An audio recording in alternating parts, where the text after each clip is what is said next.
It's for your own good, Emily. If you walk around, you could hurt yourself. No. Okay, now that you're settled, I'll come and check on you later. You always say that, George, but you never do. What? You never really check on me, George. Do you know how dehumanising it is to be stuck in that chair, unable to move for ages? I don't know, it's for your safety. Did you find out why I wanted to get up? I didn't think you could understand. I understand more than you realise, George. We know that aged care legislation emphasises the minimisation of restrictive practices. Despite that, we know that they're very common. For example, about 50% of people in nursing homes with a diagnosis of dementia are prescribed psychotropic medication. Much of that is inappropriate. What we're trying to encourage is a culture change that enables the reduction or minimisation of both chemical, environmental and aversive restrictive practices in aged care.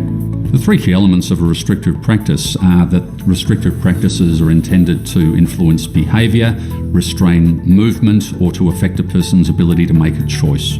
Physical restraints can be obvious: the use of seat belts, lap bands, restraining bands, bed rails to keep people from getting out of bed.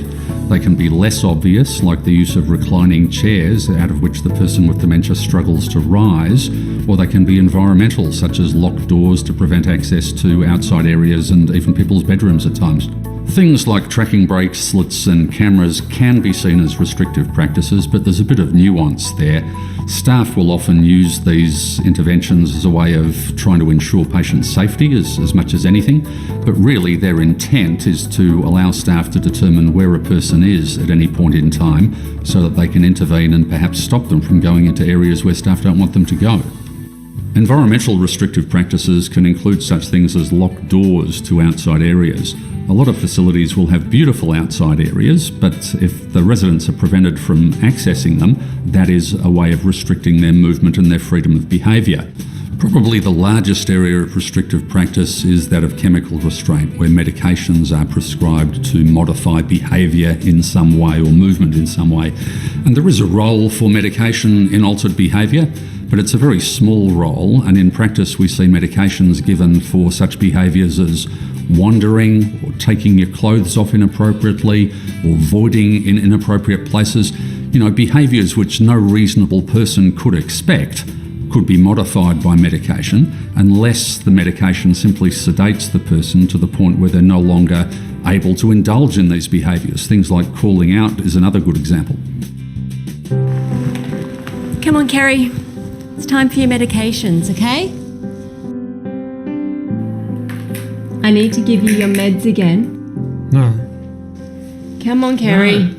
You need to take these. Come on. Come on. Good. There you go. There you go. We can't have you getting into everywhere again. Is it really such a big problem?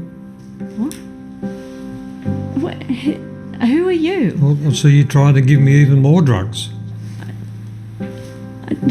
I don't understand.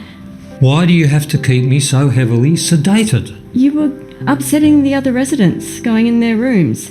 It's safer for everyone. Is it really? Or is it for your convenience? It's just what's been charted.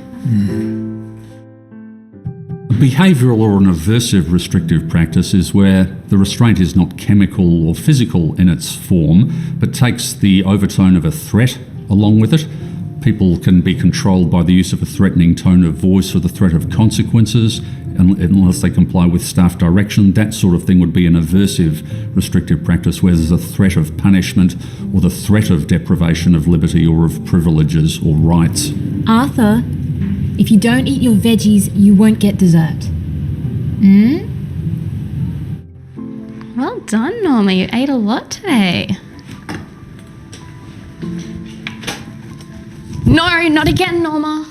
How many times do I have to tell you? I want to go. I want to go.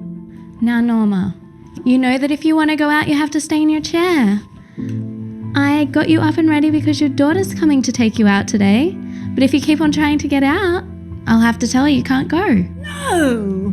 No. That's what I thought. Okay? I'll see you soon. Did you ever think to ask why